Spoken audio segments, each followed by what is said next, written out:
The champagne glass in Talia Marsh's hand had gone warm 20 minutes ago, and she was still holding it like a prop because it gave her hands something to do besides curl into fists. The ballroom at the top of the Ashcombe Tower glittered with a kind of money that did not need to announce itself. Chandeliers throwing gold light over 300 guests in silk and tailored wool, and Talia stood near the edge of it in a purple dress she had bought on sale, watching her older sister Priya hold court near the string quartet like she owned the building instead of just married the man who did. Priya's laugh carried across the room, bright and practiced, and when her eyes found Talia standing alone near the terrace doors, that laugh sharpened into something with teeth. She crossed the floor with two of her friends trailing behind her like a matched set of accessories, and she did not lower her voice when she reached her sister, because Priya had never once lowered her voice for anyone's comfort but her own. "Nobody wants you," she said, loud enough that the nearest cluster of guests turned to look.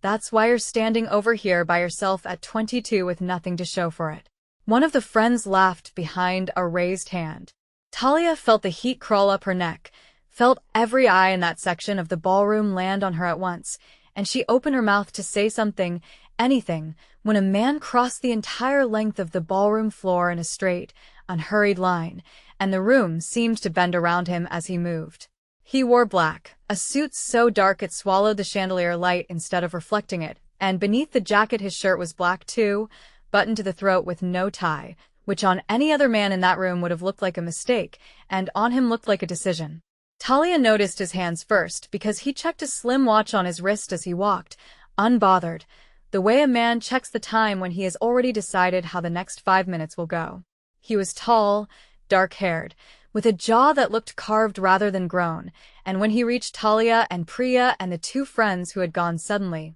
uncomfortably silent, he did not look at Priya at all. He looked at Talia, and he said her name, which was strange, because Talia had never met him in her life and had no idea how he knew it. "Miss Marsh," he said, and something about the way he said it, unhurried, deliberate, made the two syllables sound like they belonged only to him now. He extended a hand, not toward Priya, not toward the friends still frozen mid-laugh, but toward Talia, and he told the small gathered crowd, in a voice pitched just loud enough to carry, that he had been looking for her all evening and apologized for arriving late to claim his dance. Talia did not know what was happening. She knew only that Priya's face had gone the color of old paper and that the man's hand was still extended, warm and steady, waiting. Priya's husband, Desmond, watched the whole exchange from across the room with a champagne flute in his hand and did nothing, the way he always did nothing, and Talia had long since stopped expecting otherwise from a man who had built his entire marriage around agreeing with whatever Priya said loudest.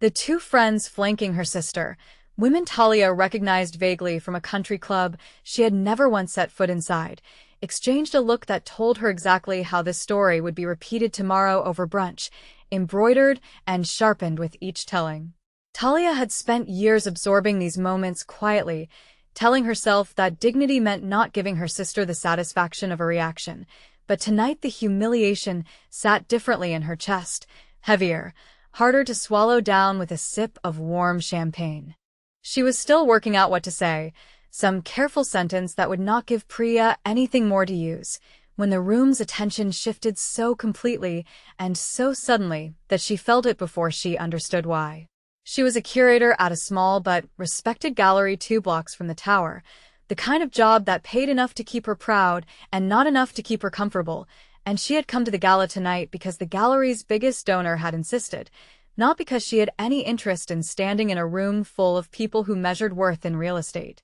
She took the stranger's hand because the alternative was standing there while her sister's laughter filled the silence again, and the moment her palm met his, she understood two things at once. The first was that his grip was gentle in a way that felt deliberate, like a man being careful with something he suspected might break, though nothing in his face suggested he believed that of her. The second was that every single person still watching them had gone quiet, because whoever this man was, his presence had rearranged the entire room's attention around him, and now, by extension, around her. He led her toward the dance floor without waiting for her answer, and only once they were moving, once her hand rested against the black wool of his shoulder and the string quartet had shifted into something slow, did he introduce himself. His name was Jae-ho-sun, and he told her plainly, without lowering his voice as though it were a secret, that he ran an import business that operated out of the Koreatown district and 3 other cities besides, though the way he said business made it clear he meant something the guests around them would never say aloud in a ballroom. Talia had heard the name before, whispered in places it was not meant to be repeated, attached to warnings rather than introductions. She had heard men in expensive suits at other functions lower their voices when a certain family was mentioned, had heard the word dangerous used the way people used it about whether they hoped would pass them by. She looked up at him now, close enough to see that his eyes were a deep brown that did not soften even when the corner of his mouth did, and she asked him, plainly, why a man like him had crossed an entire ballroom to rescue a woman he had never met from a sister's cruelty. Jae-ho did not answer right away. He turned her slowly under the chandelier light, his hand steady at her waist, and when he finally spoke, his voice had dropped low enough that only she could hear it. He told her that he had watched her stand alone near that terrace door for the better part of 20 minutes while 300 people pretended not to notice her isolation,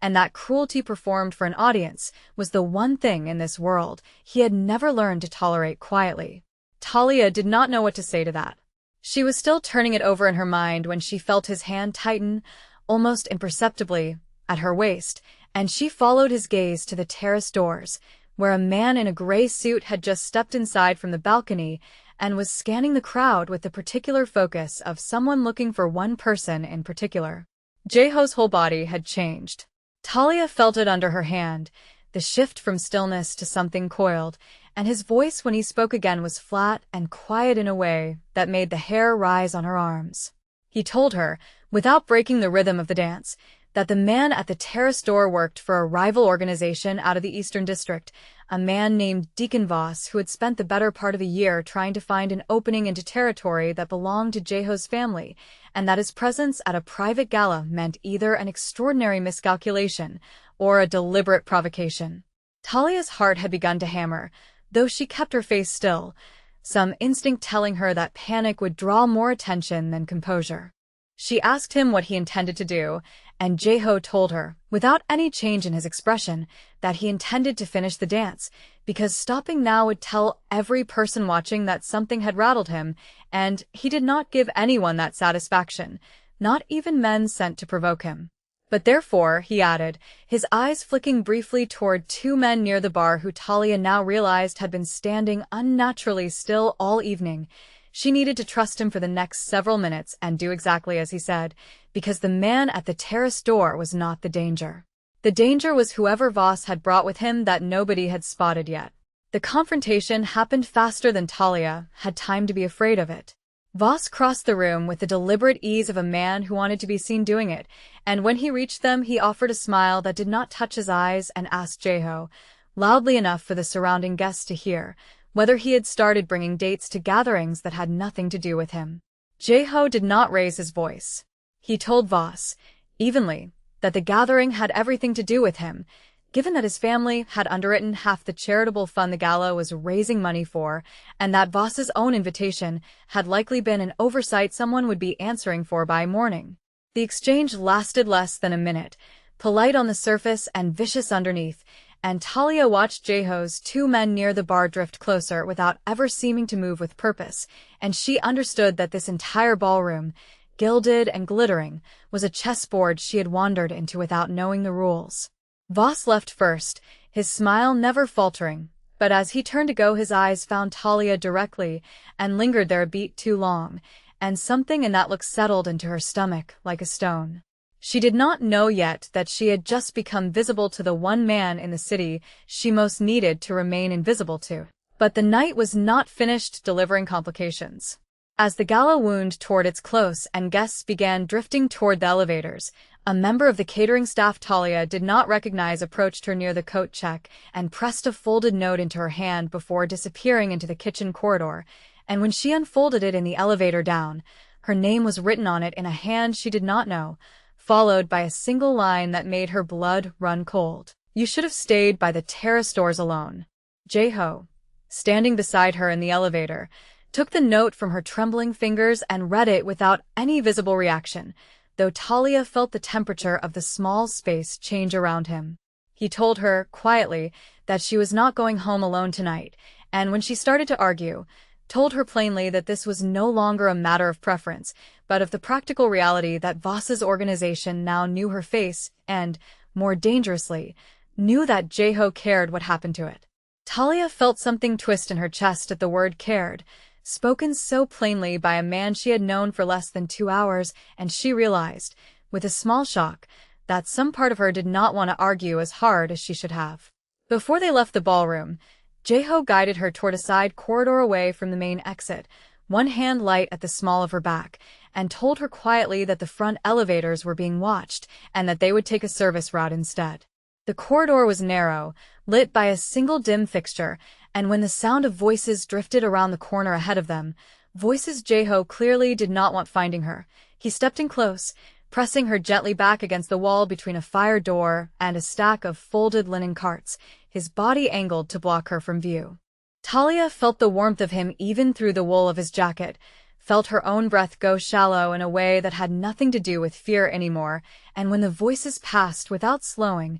Jae-ho did not step back right away. He looked down at her in the near dark, close enough that she could smell cedar and something like smoke beneath his cologne, and for 3 full seconds neither of them moved or spoke, the silence between them saying considerably more than either was prepared to admit aloud. Then he stepped back, offered his hand again as if nothing had happened, and led her the rest of the way to the car waiting below, though Talia noticed her own pulse did not settle for several minutes afterward. She stayed that first night in a guest suite of his penthouse 3 floors above his private offices, a space so quiet and so carefully controlled that she found herself unable to sleep, listening instead to the low murmur of voices in the hallway as men she had never met moved through the apartment on some rotation she did not understand. In the morning she found Jae-ho at the kitchen counter with black coffee and a folder of documents. He closed the moment she entered, and she asked him, directly, what exactly she had walked into by taking his hand on that dance floor. He set down his cup and studied her for a long moment before answering, and when he did, his voice carried none of the polish it had held in the ballroom. He told her about his older cousin Insu, a woman who had run logistics for the family's legitimate businesses for years and who had been killed 18 months earlier in a car explosion meant, everyone believed, for Jae-ho himself, a mistake in timing that had cost the one person in his organization who had never once looked at him like he was only useful for what he could command. He told Talia that since that day he had built walls around himself so thorough that his own men joked he had forgotten how to want anything beyond the next territorial dispute, and that watching her stand alone in that ballroom, unbothered by her sister's cruelty until the exact moment it turned public, had cracked something in him he had thought permanently sealed. Talia listened to all of it without interrupting, and when he finished she told him, honestly, that she did not know what to do with a confession like that from a man who had known her less than a day, and Jae-ho told her he did not expect her to know yet. He only wanted her to understand what she had walked into, so that whatever she chose next, she chose it with clear eyes. Over the following days, Talia found herself unable to return fully to her ordinary life. The gallery still needed her, and she went in most mornings with one of Jae-ho's men, a quiet, watchful driver named Marcus. Waiting outside in a black car that drew looks from her co-workers, she pretended not to notice. Priya called twice, her voice tight with a curiosity she was too proud to voice directly, fishing for details about the man who had humiliated her in front of half the city's wealthiest families without ever raising his voice, and Talia found she had very little patience left for her sister's games, a change that surprised her more than it should have. In the evenings she returned to the penthouse, and slowly, without either of them naming it, a rhythm developed between her and Jae-ho that had nothing to do with danger, and everything to do with 2 guarded people learning how to occupy the same space. He asked her about the paintings she loved and listened when she answered instead of waiting for his turn to speak. She asked him about the tattoo along his forearm, ink she had noticed the second night when he rolled his sleeves back while reviewing documents at the kitchen table, and he told her it marked the year he had taken control of the organization from his father, a year he did not enjoy remembering but refused to pretend had not happened. She found herself watching his hands more than she meant to, the precision in the way he moved through a room, the stillness he carried even when the men around him were tense enough to spark, and she caught him watching her back more than once, though neither of them said anything about it. On the fourth evening, with no immediate threat pressing on either of them, Jae-ho found Talia in the penthouse's small library, a room she had not known existed until she went looking for something quiet to read, and instead of leaving her to it, he sat across from her with a book of his own that he did not open. He asked her, after a long stretch of comfortable silence, why she had chosen art instead of something with steadier money in it, and Talia told him about her grandmother, who had cleaned office buildings for 30 years and had taken Talia to a museum exactly once when she was young, and had stood in front of a single painting for 20 minutes without saying a word, and how that silence had taught Talia more about beauty and patience than anything she had learned since. Jae-ho listened the way he listened to everything, fully, without reaching for his phone or glancing at the door, and when she finished he told her that his own mother had died when he was young enough that he barely remembered her voice, only the sound of her humming while she cooked, and that he had spent years afraid that running the family the way his father demanded would erase whatever softness she had left in him. Talia asked him if it had, and Jae-ho was quiet for a long moment before admitting that he had believed so, until a woman in a purple dress had refused to shrink herself in front of 300 strangers, and something in him had recognized that refusal as a kind of courage he had forgotten how to practice. Neither of them moved to close the distance between their chairs that night, but something had settled differently in the room by the time Talia finally went to bed, a quiet she carried with her instead of the wariness she had walked in with. The moment that changed the shape of everything happened on the sixth night, when a call came through just after midnight that pulled Jae-ho out of the apartment fast enough that he did not stop to explain, only told Marcus to keep the doors locked, and told Talia, briefly, that he would be back before morning. He was not back before morning. He returned instead just after 4 with blood on his knuckles and a look on his face that told Talia not to ask questions in front of his men, and she did not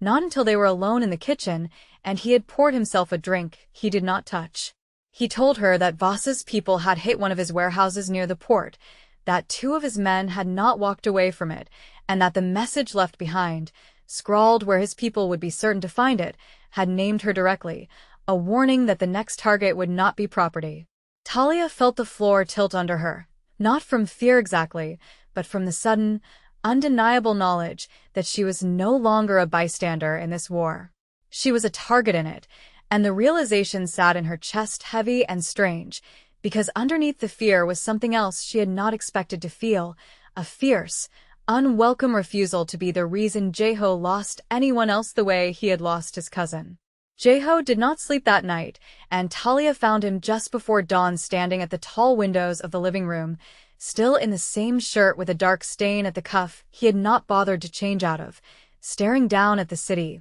like it owed him an answer it was refusing to give. She did not say anything at first, only stood beside him, close enough that their shoulders nearly touched, and after a long while he told her, in a voice stripped down to something raw, that the 2 men he had lost at the warehouse had families, adult sons and a wife who would be told this morning that neither of them was coming home, and that every single time this happened he told himself it would be the last, and every single time he was wrong. Talia did not offer him easy comfort, because she sensed, correctly, that he would see through it immediately. Instead she asked him what the men had been like, and Jae-ho, surprised by the question, found himself telling her small things. That one of them had taught himself to cook because he missed his mother's food and never trusted restaurants to get it right, that the other had a laugh so loud it used to embarrass everyone in the room until they laughed along with him anyway. By the time the sun came up over the skyline, something in his shoulders had eased slightly,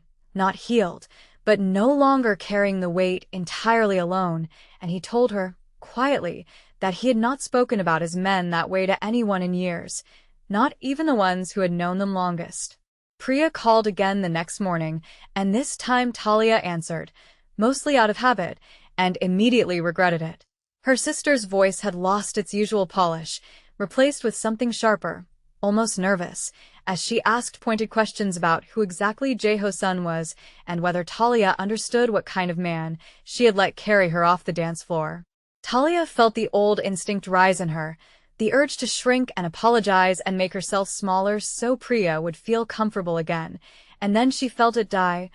quietly, somewhere behind her ribs. She told her sister, evenly, that she understood exactly what kind of man he was, better than Priya ever would, because Priya had spent her whole life dating men for the size of their bank accounts and had never once asked what any of them would do for her when it cost them something. The line went silent for a long moment, and when Priya spoke again her voice had lost its sharpness entirely, replaced by something smaller that almost sounded like the sister Talia remembered from childhood, before money and marriage had hardened her into someone else. Priya asked, quietly, if Talia was safe, and Talia found she did not have a simple answer for that, only the truth, which was that she was frightened and certain at the same time, in a way she had never been about anything before. That was the night she made the choice that she could not take back. She told Jaeho, standing in the low light of that kitchen, that she was not going to hide in a guest room while other people decided her fate around her,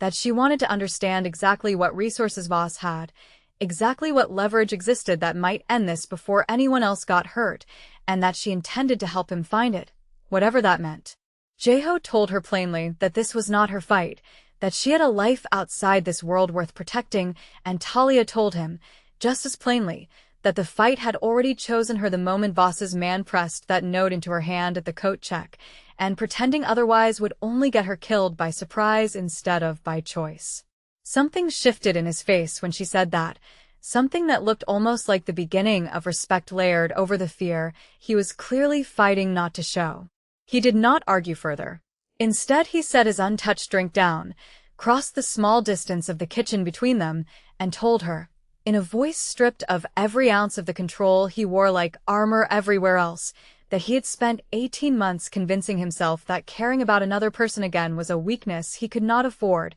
and that she had undone that conviction in less than a week without even trying to. Talia did not move away. She told him she had spent her whole life being told she was not enough for anyone to fight for, that her own sister had said as much in front of 300 strangers, and that whatever this was between them, dangerous or reckless or impossible, she did not want to walk away from it now that she had felt what it was like to have someone cross a room for her. When he kissed her, it was not gentle, and it was not careful, and neither of them pretended afterward that either of them could uncross that line. The final confrontation came 4 days later, when Talia used her position at the gallery to arrange a private showing that she knew, through a contact she had cultivated during her research into Voss's known associates, would draw one of his lieutenants out of hiding under the pretense of an art acquisition for a client who did not exist. She had built the entire ruse herself over 3 sleepless nights. Cross-referencing shipping manifests,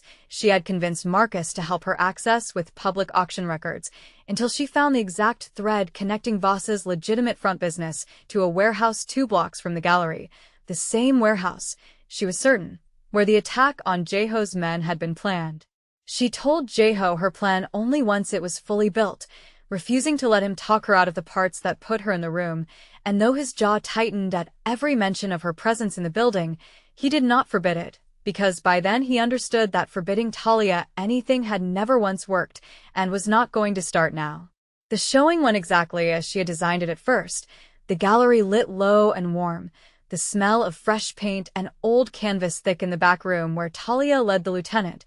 a heavy-set man named Brennan, who kept glancing at his watch like a man who did not trust the quiet. She kept her voice light and unhurried, walking him through invented provenance details for a piece that did not exist, her hands steady on the frame even as her heartbeat hammered hard enough that she could feel it in her throat. Halfway through, Brennan's phone buzzed once, twice, and his expression shifted from bored to alert in the space of a breath, and Talia understood, with a cold drop in her stomach, that someone had reached him faster than her plan accounted for. She did the only thing she could think to do, knocking a small marble bookend from a nearby shelf so it shattered loudly against the floor, and in the half-second Brennan's attention snapped toward the noise, she stepped between him and the door, apologizing profusely, clumsily, buying just enough time for the sound of footsteps in the corridor outside to become Jaeho's men rather than Brennan's own. It was Talia, not Jaeho, who kept the lieutenant talking and off balance long enough for Jaeho's men to quietly secure the warehouse 2 blocks away and recover documents that tied Voss directly to the port attack, evidence solid enough to bring the full weight of both the organization's allies and, more dangerously for Voss, several law enforcement contacts Jaeho's family had cultivated over decades for exactly this kind of leverage. When Voss himself arrived at the gallery 20 minutes later, alerted that something had gone wrong, he found Jaeho waiting for him in the main room among the paintings, calm and unhurried in a way that made the danger in it unmistakable, and Talia, standing beside a sculpture near the door rather than hidden away as Voss clearly expected, watching him with a steadiness that made his confident stride falter for the first time since she had seen him. Voss threatened them both, loudly, promising consequences neither of them would survive, but Jaeho only told him, quietly, that the documents recovered from his warehouse were already in the hands of people who would end his operation legally, which was, Jaeho added, a far crueler fate for a man like Voss than anything Jaeho himself might have chosen. Voss left the gallery that night surrounded by men who no longer looked entirely certain of their loyalty, and within 2 weeks his organization had collapsed under the weight of federal attention that Jaeho's contacts made sure landed precisely where it needed to. 3 weeks after that, on a quiet evening with no threat hanging over either of them for the first time since the gala, Jaeho found Talia on the balcony of his penthouse looking out over the same skyline that had glittered behind her at that first dance, and he told her, without any of the polish he had once used like a shield, that his cousin Insu would have liked her, that Insu had spent years telling him he worked too hard at being untouchable and would end up alone because of it, and that Talia had proven Insu right in the best possible way. Talia turned to face him, the city lights behind her, and told him that she was not interested in being a chapter he closed the book on once the danger passed, that she wanted to know what came after the war ended, whether he had ever let himself imagine an ordinary version of a life with someone in it. Jaeho did not answer with words right away. He reached for her hand, the same gentle, deliberate grip from that first dance, and pulled her against him, and for the first time since Talia had known him, the stillness in his body was not the coiled readiness of a man waiting for a threat. It was simply the quiet of a man who had finally stopped waiting to lose someone. The gallery reopened the following week without incident, and Talia found herself back behind her small desk most mornings, though Marcus still waited outside in the black car more often than not, a habit neither of them had discussed ending. Priya sent a card, awkward and stiff in its wording, inviting Talia to a small dinner rather than the sprawling parties she usually favored, and Talia accepted, curious to see what remained of her sister once the audience was gone. Jaeho did not come to that dinner, respecting when Talia told him this particular evening needed to belong to her alone, but he was waiting on the balcony when she returned, 2 glasses of wine already poured, and he listened while she told him that Priya had apologized, clumsily and imperfectly, and that it had been enough, for now, to let something old and painful begin to soften. He told her, in turn, that he had visited his cousin Insu's grave that afternoon for the first time in months, and had found himself, for once, without the old weight of guilt pressing down while he stood there, only a quiet gratitude he had not expected to feel again. Talia took his hand across the small table between them, and neither of them spoke for a long while, content simply to sit in the kind of silence that no longer needed filling, the city humming quietly below them, alive and indifferent and, for tonight at least, no longer a threat to either one of them. Somewhere below, the ballroom lights of another gala flickered on for another crowd of strangers who would never know how close disaster had come to this particular corner of the city, and Talia found she did not miss standing among them, not even a little. She had spent 22 years believing that being chosen meant being small enough not to threaten anyone's comfort, and it had taken a man crossing an entire ballroom floor without hesitation to teach her otherwise. She was not smaller now. If anything, she had grown into a version of herself she had not known was waiting underneath the one her sister had always been so quick to dismiss, and sitting there with Jaeho's hand still warm around hers, she understood that whatever came next, war or peace, or the long ordinary stretch of days in between, she would meet it exactly as she had met that first note at the coat check, with her eyes open and her feet planted, unwilling to be anyone's afterthought ever again.